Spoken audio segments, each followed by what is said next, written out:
Tuhan firman-Mu ajaib, kekal meski gunung menghilang. Tiada huruf yang gagal, tak terpatahkan siasat. Hidup seperti-Mu ya Allah, lebih dari emas. Aku bersaksi kitab-Mu, kitab yang suci.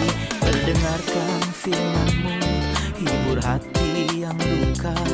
Terangilah langkahku kemanapun ku pergi. Biarkanlah firman-Mu berkuasa atasku. Ubahkanku, bebaskanku, ku mau menyenangkan-Mu. Salam jumpa pemirsa terkasih, saya menyambut Anda sekalian dimanapun Anda berada. Dalam episode yang terbaru, program studi harian kita Semua Kitab Suci. Kita masih mempelajari kitab Yesaya, kitab nubuatan pertama dalam perjanjian lama, dan kita telah mencapai pasal yang ke-28. Saya ingin ingatkan Anda bahwa dalam episode sebelumnya dari pasal 27, kita berbicara tentang pemulihan yang Tuhan lakukan atas umatnya, khususnya Yehuda dan Benyamin, dan bahwa bangsa ini akan menjadi seperti kebun anggur yang indah, karena Tuhan akan mengembalikan kepada mereka tahun-tahun yang tidak membuahkan hasil ketika mereka menghasilkan buah anggur liar. Hari ini kita akan melanjutkan pembelajaran kita dan judul episode kita hari ini adalah Celakalah Efraim. Siapakah Efraim? Sehingga celaka itu adalah miliknya. Kita akan mempelajarinya di episode hari ini bersama seorang hamba Tuhan, Saudara Yosef Riyad. Selamat datang, Saudara Yosef. Terima kasih, Saudara Riyad. Sebuah kehormatan. Tuhan berkati. Kami juga menyambut hadirin di studio. Selamat datang. Mari ikuti pembelajarannya, tulislah pertanyaan. Kita akan bersama-sama mengevaluasinya di akhir episode. Pemirsa terkasih, kita akan memulai pembelajaran kita dalam beberapa saat. Tetaplah bersama kami.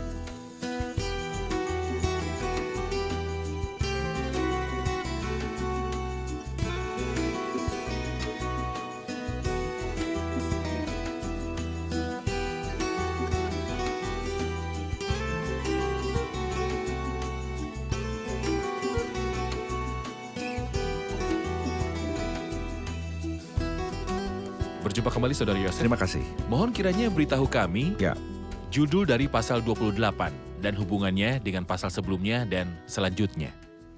adalah baik untuk mengetahui bahwa pasal 28 mulai bagian ketiga dari kitab Yesaya.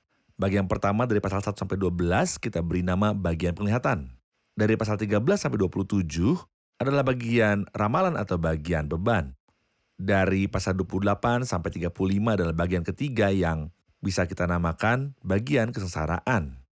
Ayat pertama mengatakan celakalah, tapi ini adalah salah satu dari 6 celaka yang akan kita baca nanti.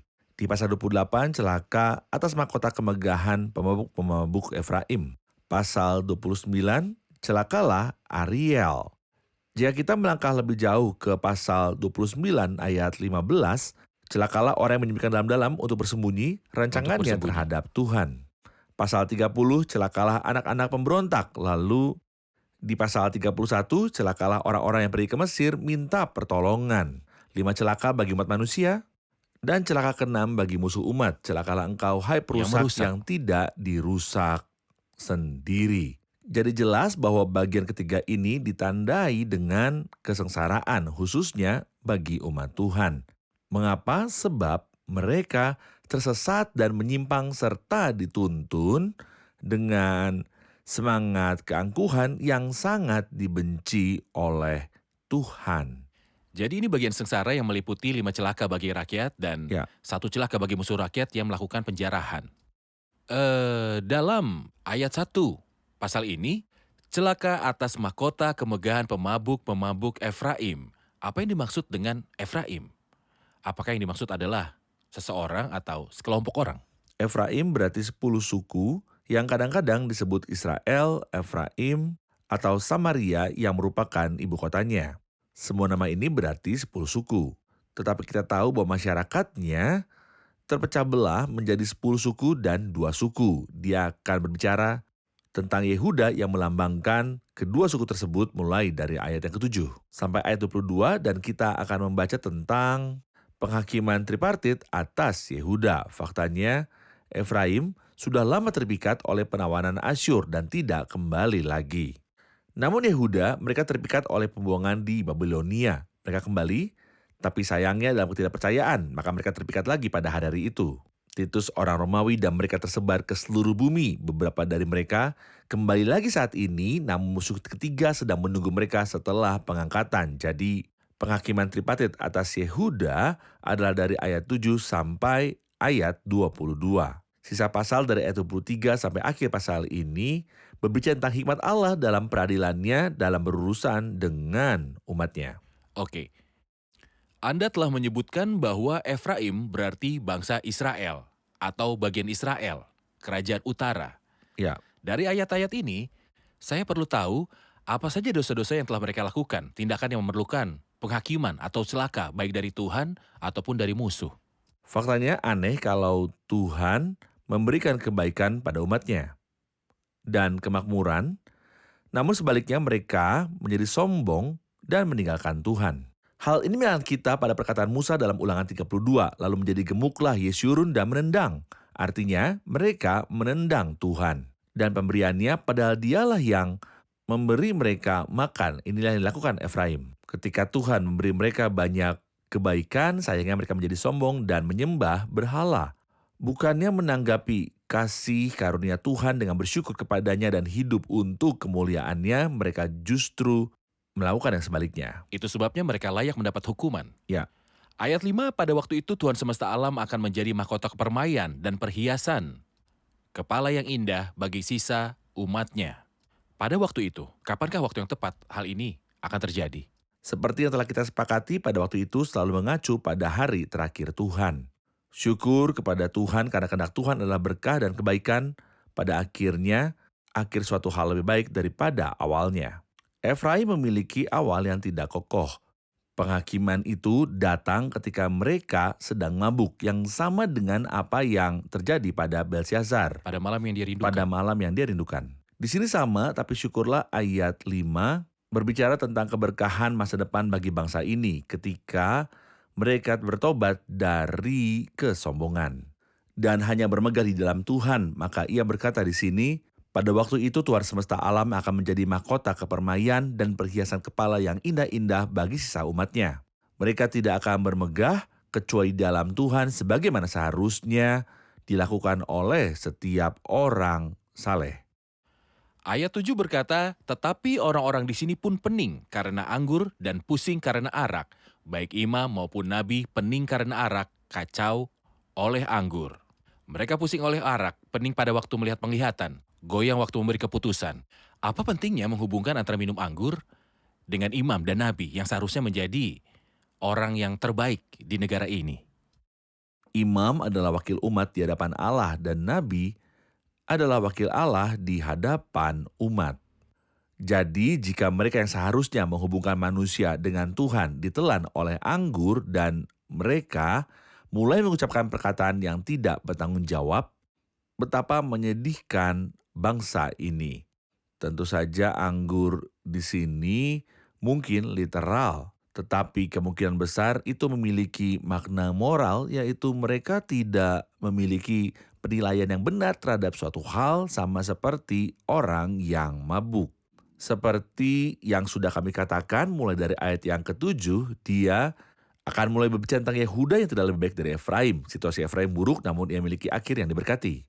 Situasi Yehuda buruk tetapi Tuhan juga akan berkati dia pada akhirnya. Anda telah sebutkan bahwa ayat-ayat tersebut dimulai dari 7 pembicaraan tentang Yehuda. Ya. Dan ia tidak lebih baik daripada Efraim. Ya. Apa indikasi bahwa ayat-ayat ini berbicara tentang Yehuda dan bahwa ia tidak lebih baik daripada Efraim?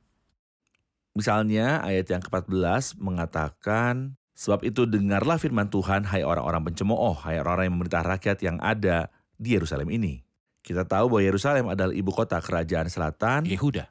bukan kerajaan utara. Jadi di sini dia berbicara tentang orang-orang pencemooh yang ada di Yerusalem. Tentu saja ini memiliki penerapan di masa depan. Dia berkata, kami telah mengikat perjanjian dengan maut dan dengan dunia maut.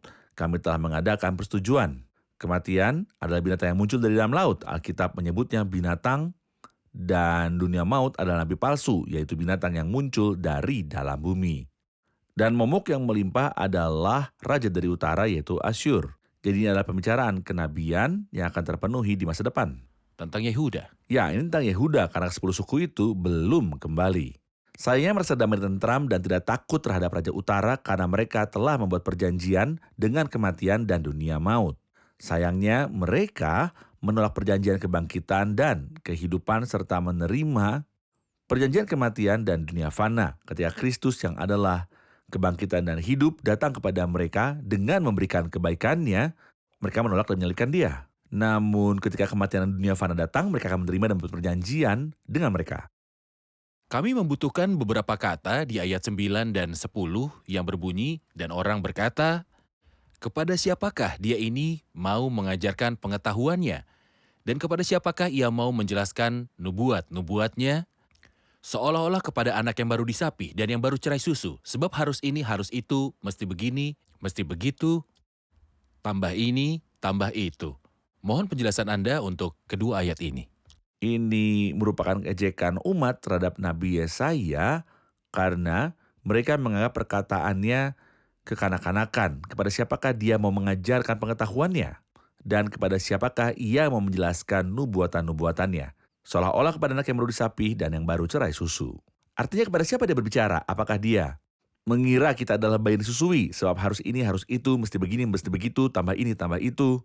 Seolah Tuhan sedang mengajar mereka langkah demi langkah karena mereka tidak mampu memahaminya. Kristus melakukan hal yang sama ketika dia datang. Dia mengajari mereka langkah demi langkah. Namun sayangnya meskipun ia panjang sabar dalam mengajar mereka, Mereka tidak tidak mengerti. mengerti apapun. Dan karena mereka menolak pengertian, maka penghakiman akan datang dalam ayat 11. Sungguh oleh orang-orang yang berlogat ganjil dan oleh orang-orang yang berbahasa asing akan berbicara kepada bangsa ini, tapi mereka tidak mau mendengarkan. Tuhan mengganti metodenya, tapi mereka tidak memahami kata-kata sederhana maupun kata-kata sulit. Baik, kita akan melanjutkan studi kita setelah menyaksikan laporan. Pada hari jatuhnya Samaria, Tuhan akan menjadi mahkota kemuliaan bagi Yehuda. Dan pada hari jatuhnya Yerusalem, Tuhan akan menjadi mahkota kemuliaan bagi sisa umatnya. Dan pada hari salib, hari di mana iblis jatuh, pada hari ketika Tuhan menanggung aib kita, Dia akan menjadi mahkota bagi umatnya. Dan pada hari Yerusalem jatuh ke tangan Romawi, Allah akan menjadi mahkota kemuliaan bagi mereka yang percaya kepada Kristus. Dan pada hari terakhir, Tuhan akan menjadi mahkota bagi mereka yang berada di barisannya. Secara umum, hari penghakiman dosa adalah hari di mana kemuliaan Allah tampak, yang mengutuk kejahatan dan menyelamatkan sisa umatnya yang menolak kejahatan. Penghakiman atas kejahatan adalah kemuliaan bagi nama Allah dan bagi Allah semesta. Saudara Yosef, mari kita menerima pertanyaan dari hadirin. Saudara ayat 11 mengatakan sungguh oleh orang-orang yang berlogat ganjil dan oleh orang-orang yang berbahasa asing akan berbicara kepada bangsa ini. Apa maksudnya dan kapan hal ini akan tergenapi? Saudara Yosef, Anda sebutkan bahwa ini adalah pembicaraan tingkat tinggi yang berkaitan dengan penilaian. Karena mereka tidak belajar dari semua yang Tuhan katakan kepada mereka, Tuhan akan bawa mereka ke tingkat penghakiman yang lain. Bagaimana ayat ini dikaitkan dengan penghakiman dan kapankah hal itu digenapi? Penghakiman atas bangsa ini digenapi dalam 2 tahap. Tahap pertama adalah saat Kristus ada di sini dan tahap kedua adalah saat Roh Kudus turun setelah kenaikan Kristus ke surga. Bagaimana? Dalam Matius 13, Kristus mulai mengajar orang secara berbeda. Dalam perumpamaan. Dia mulai berbicara dalam perumpamaan. Dalam Matius 13, para murid bertanya kepada Tuhan, "Mengapa engkau berkata-kata kepada mereka dalam perumpamaan?" Jawab Yesus, "Kepadamu diberi karunia untuk mengetahui rahasia kerajaan surga, tetapi mereka tidak. Karena sekalipun melihat, mereka tidak melihat, dan sekalipun mendengar, mereka tidak mendengar dan tidak mengerti. Maka pada mereka genaplah nubuat Yesaya." Maka Tuhan berbicara kepada mereka dengan sangat jelas, tetapi mereka menolaknya. Kita membaca di sini dalam pasal yang ke-28, ayat yang ke-12, tetapi mereka tidak mau mendengarkan. Ya, Bukan berarti pengajarannya sulit, karena terkadang para murid sendiri tidak mampu memahami ajaran Kristus. mereka tidak mau mengerti. Mereka bertanya kepada Kristus dan Dia menjawab mereka, tetapi mereka tidak mau mendengarkan. Jadi penggenapan yang pertama adalah Tuhan mulai berbicara kepada mereka dalam perumpamaan sehingga Mereka tidak mengerti. Penggenapan yang kedua terjadi pada hari Pentakosta ketika ada bahasa roh. Beberapa orang berpikir itu adalah sebuah berkat, namun sebenarnya itu adalah sebuah penghakiman. Dalam 1 Korintus 14 ayat yang ke-21, dalam hukum maksudnya Yesaya tertulis oleh orang-orang yang punya bahasa lain dan oleh mulut orang-orang asing, aku akan berbicara kepada bangsa ini. Namun demikian mereka tidak akan mendengarkan aku firman Tuhan, karena itu karena bahasa roh adalah tanda bukan untuk orang yang beriman tetapi untuk orang yang tidak beriman. Berbicara dengan bahasa roh merupakan penghakiman atas orang-orang yang biasa mendengar firman Tuhan dalam bahasa mereka Ibrani. Seolah Tuhan ingin mengatakan kepada mereka, mulai sekarang aku akan pergi ke bangsa kafir, tangkap peluang ini sebelum engkau melewatkannya. Sayangnya mereka menolak dan mengejek serta kehilangan kesempatan dan mereka terpikat oleh Titus, orang Romawi, dan sampai sekarang masih berada di bawah penghakiman Tuhan sampai mereka melewati masa kesusahan besar. Jadi maksud Anda Tuhan berbicara kepada mereka dalam perumpamaan dalam Matius 13 Ya. ketika dia berada di bumi Karena mereka tidak mau mengerti. karena mereka tidak mau mengerti. Dan berbahasa roh pada hari Pentakosta merupakan tanda dari Tuhan bahwa dia tidak akan berurusan lagi dengan orang-orang ini dalam bahasa Yahudi dan dia tidak akan lagi mengirimkan pesan-pesannya dalam bahasa Yahudi kepada umat ini, namun dia akan membentuk sebuah entitas baru yang disebut gereja dan setiap suku dan bahasa, kaum dan bangsa. Benar. Ini yang ingin Anda katakan. Ya, benar. Baik, kita lanjut ke ayat 14. Sebab itu dengarlah firman Tuhan, hai orang-orang pencemooh. Hai orang-orang yang memerintah rakyat yang ada di Yerusalem ini. Ini bukti pembicaraan ini mengenai Yehuda. Karena kamu telah berkata kami telah mengikat perjanjian dengan maut dan dengan dunia maut kami telah mengadakan persetujuan. Biarpun cemeti berdesik-desik dengan kerasnya kami tidak akan kena sebab kami telah membuat bohong sebagai perlindungan kami dan dalam dusta kami menyembunyikan diri. Anda telah sebutkan dalam komentar Anda bahwa perjanjian dengan kematian adalah perjanjian dengan binatang. Dan itu sebagai pengaman bahwa ketika bencana yang melimpah yaitu Asyur melewatinya, dia tidak akan menyakiti mereka. Ya. Dan kita juga perlu untuk mengetahui urutan kejadiannya. Dan untuk mengetahui rincian perjanjian itu dan pihak-pihak yang bertikai. Dan kapan datangnya bencana yang melimpah yaitu Asyur menyerang tanah Yehuda berdasarkan akhir kesengsaraan besar. Mohon rincian penjelasan Anda, Saudara Yosef. Dengan baik tampaknya Amerika akan kehilangan peran kepemimpinan di dunia dan kita mungkin bisa melihat tanda-tandanya sekarang. Setelah pengangkatan, Eropa akan menjadi kekuatan besar yang dapat diandalkan dan Israel akan bergantung pada Eropa untuk melindunginya dari Asyur. Atau momok yang besar, yaitu persatuan dari kerajaan utara, Iran, Irak, dan Suriah yang didukung oleh Rusia. Semua ini akan melawan Israel dan kita dapat menyadarinya mulai sekarang dan hal yang menyedihkan adalah bahwa mereka berkata biarpun cemeti berdesik-desik dengan kerasnya, kami tidak akan kena. Tuhan membalasnya di ayat 18 berkata apabila cemeti berdesik-desik dengan kerasnya kamu akan hancur diinjak-injak. Ayat yang ke-19 berkata seberapa kali ia datang berarti bukan hanya sekali namun terus-menerus ia akan menyeret kamu. Sebab pagi demi pagi ia akan datang. Mereka akan berada dalam keadaan yang menyedihkan. Kita dapat membaca mengenai hal ini secara rinci dalam Yoel pasal yang kedua yang berbicara tentang bangsa Asyur. Tanah di depannya seperti Taman Eden. Tetapi di belakangnya padang gurun tandus. Dia akan melakukan kebijakan bumi hangus. Skandal yang akan dia lakukan di tengah-tengah Yerusalem disebutkan di dalam kitab Zakaria pasal yang ke-14 karena sayangnya mereka berkata sebab kami telah membuat bohong sebagai perlindungan kami dan dalam dusta kami menyembunyikan diri. Di sini ada perbedaan lain dengan Kristus yang tentang siapa ada tertulis yang setia dan benar. Di sini daripada mengandalkan dia yang setia dan benar, mereka malah mengandalkan kebohongan dan juga kepalsuan.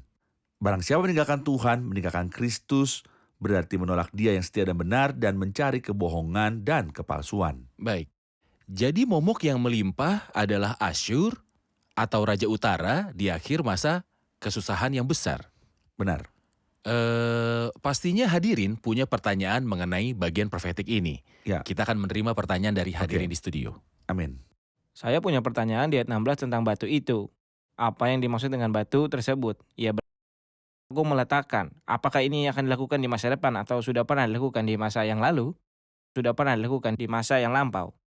Oke, Ayat 16, sebab itu beginilah firman Tuhan Allah, sesungguhnya aku meletakkan sebagai dasar di Sion sebuah batu, batu yang teruji, sebuah batu penjuru yang mahal, suatu dasar yang teguh, siapa yang percaya tidak akan gelisah. Siapa yang dimaksud batu di sini? Jelaslah bahwa yang dimaksud di sini adalah Kristus. Perkataan ini tidak berlaku kepada siapapun kecuali Kristus. Dan kita telah membaca sebelumnya tentang batu yaitu Kristus dalam Yesaya pasal 8 ayat 13 dan 14, di mana dia berkata, tetapi Tuhan semesta alam dialah yang harus kamu akui sebagai yang kudus, kepadanya lah kamu harus takut dan terhadap dialah harus kamu gentar. Ia akan menjadi tempat kudus tetapi juga menjadi batu sentuhan dan batu sandungan bagi kedua kaum Israel itu. Artinya, bagi kerajaan utara dan selatan, jadi Kristus adalah batu dalam Yesaya 8. Dan Yesaya pasal 28, dan ini jelas dalam apa yang Petrus kutip dalam pasal yang kedua pada suratnya yang pertama. Ngomong-ngomong, Kristus disebut batu 7 kali dalam perjanjian lama. Pertama kali dalam Kejadian pasal 49 oleh sebab gembalanya gunung batu Israel. Kali kedua ada di Mazmur 18, batu yang dibuang oleh tukang-tukang bangunan telah menjadi batu penjuru. Kali ketiga dan keempat ada di kitab Yesaya pasal yang ke-8 dan Yesaya pasal yang ke-28. Kali kelima di Daniel pasal 2 terungkit lepas sebuah batu tanpa perbuatan tangan manusia lalu menimpa patung itu sehingga remuk, tapi batu yang menimpa patung itu menjadi gunung yang besar yang memenuhi seluruh bumi.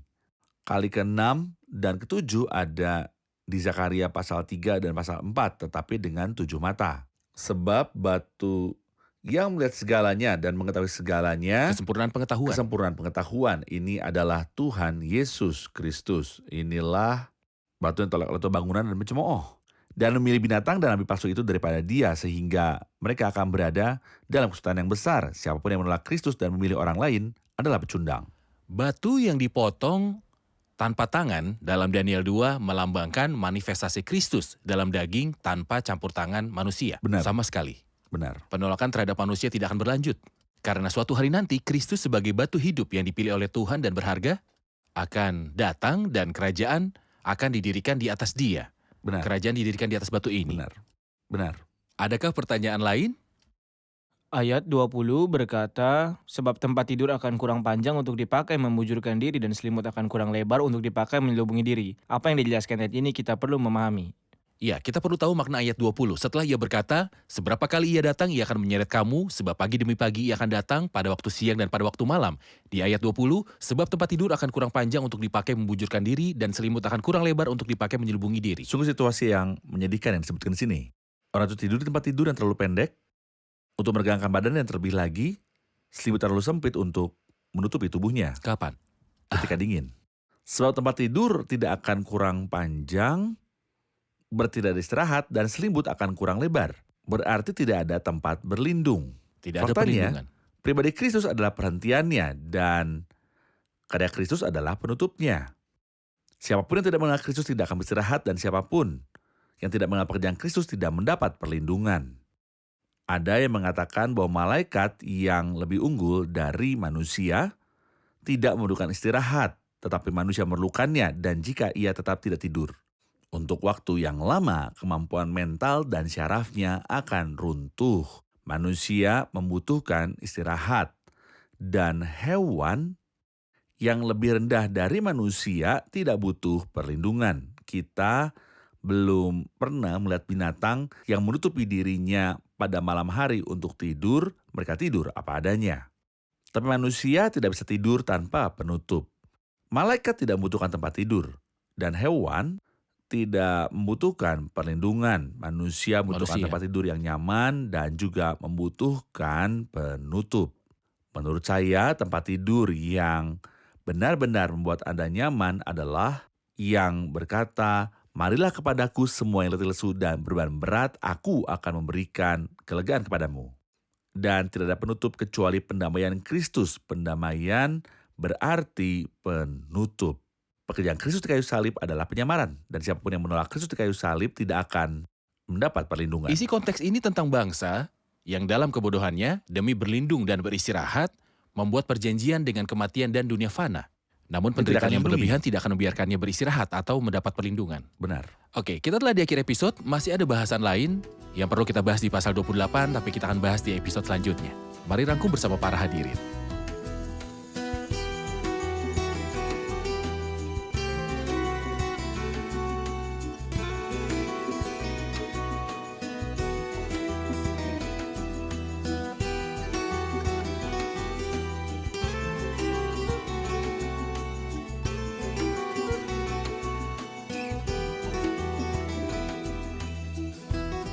Halo semuanya. Pasal 28 dimulai dengan pembicaraan tentang penghakiman dan celaka atas Efraim. Efraim mewakili 10 suku yang ada di Israel. Israel atau 10 suku. Dan Yehuda mewakili 2 suku, Yehuda dan Benyamin, kerajaan selatan. Bagaimana Ya. Saudara Yosef? Ayat 15, karena kamu telah berkata, kami telah mengikat perjanjian dengan maut, dan dengan dunia maut kami telah mengadakan persetujuan, biarpun cemeti berdesik-desik dengan kerasnya kami tidak akan kena. Ada 3 hal yang disebutkan di sini. Kematian, dunia fana, dan bencana yang melimpah. Peristiwa masa depan apa yang diwakili hal-hal ini?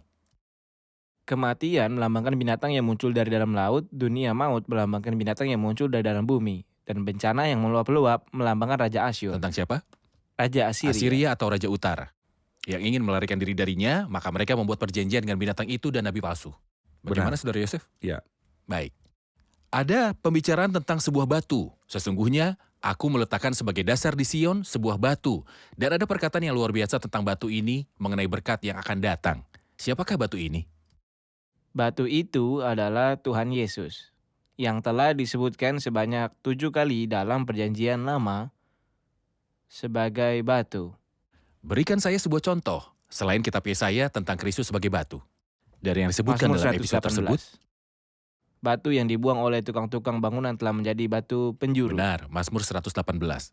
Tuhan memberkati, kita lanjutkan diskusi di episode selanjutnya. Terima kasih Saudara Yosef, Tuhan Tuhan memberkati. berkati. Pemirsa terkasih, bangsa ini ingin berlindung dari limpahan momok Asyur, maka mereka membuat perjanjian dengan Sheol dan kematian. Meskipun ketika bencana yang melimpah, Raja Utara datang, dia tidak akan melindungi mereka. Namun sebaliknya, setiap kali dia keluar, dia akan mengambil mereka. Kita mendengar bahwa tempat tidur melambangkan istirahat dan penutup melambangkan perlindungan. Namun saya ingin memberitahu tidak ada apapun di dunia ini dapat memberi Anda ketenangan kecuali Anda berlindung dalam Kristus. Tidak ada yang dapat melindungi Anda dari murka Allah di dunia ini selain di dalam Kristus. Saya bertanya bagaimana Anda bisa melanjutkan hidup Anda tanpa penutup, telanjang di hadapan Tuhan. Bagaimana Anda akan menghadapi murka Tuhan pada hari penghakiman, datang dan berlindung dalam pendamaian Kristus di kayu salib. Jadi siapa yang ada di dalam Kristus, ia adalah ciptaan baru. Demikianlah sekarang tidak ada penghukuman bagi mereka yang ada di dalam Kristus Yesus. Sampai jumpa di episode selanjutnya, kiranya Tuhan besertamu.